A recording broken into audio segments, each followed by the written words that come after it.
Bona tarda a tots. Gràcies per la vostra assistència. Els que sou de la UOC, sé que alguns a través dels consultors m'ha dit que veníeu, i els que sou de fora, doncs sigueu benvinguts a la universitat i a les activitats de difusió que fem. Bé, el títol de la xerrada és Anant pel món amb una càmera, per parlar de fotografia de viatges, i comencem amb una foto del riu Arno a Florència, com un dels possibles destins d'un viatge. El primer que voldria parlar és del per què anem de viatge, perquè la finalitat del viatge i de per què fotografiem quan anem de viatge.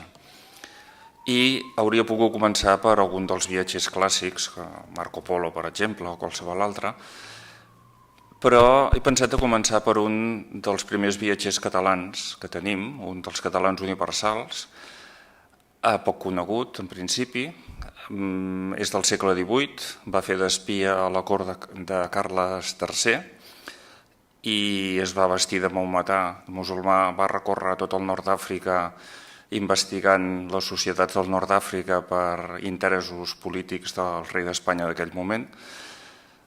Clar, evidentment en aquell moment no hi havia fotografia i va documentar els viatges amb escrit i amb dibuixos.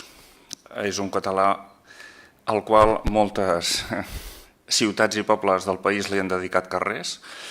Suposo que no us sonarà cap carrer dedicat a Domènec Badia, però segurament sí que us sonarà a l'eBay, que és el nom en clau que utilitzava per viatjar pel món.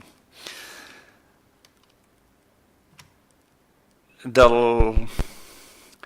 la Biblioteca Museu de Víctor Balaguer hi ha uns negatius, aquest ja sí de la primera època de la fotografia.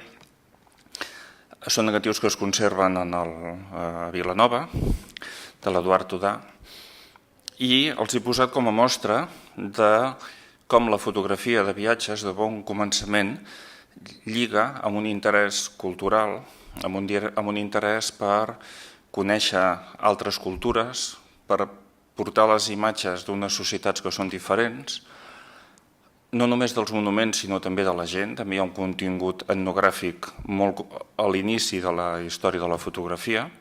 Això, que el viatge a Egipte continua sent un viatge al qual hi anem per interès cultural, igual que als inicis de la fotografia, continua havent la mateixa atracció per veure tant la gent com els monuments.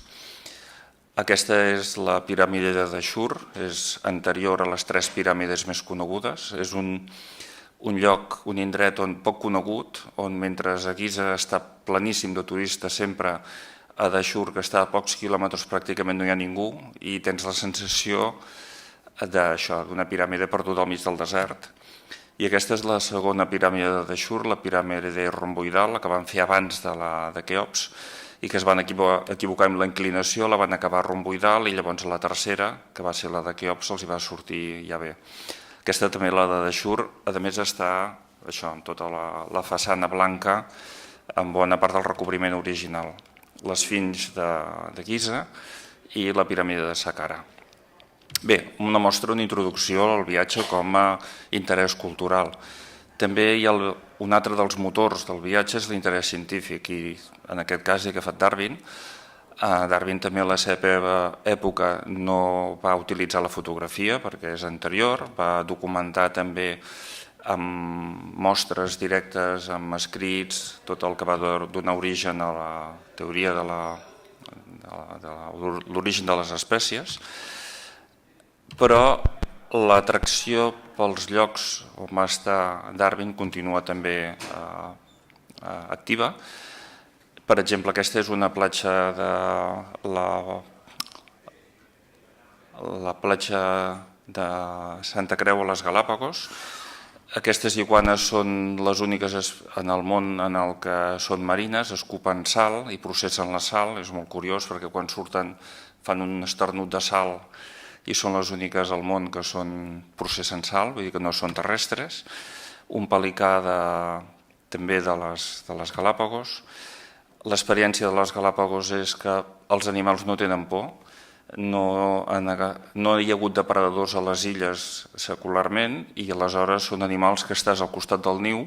Aquesta fotografia està feta amb un 50, estàs al costat del niu i no tenen por, no se'n van, continuen tan tranquils, perquè no hi ha hagut depredació a la illa.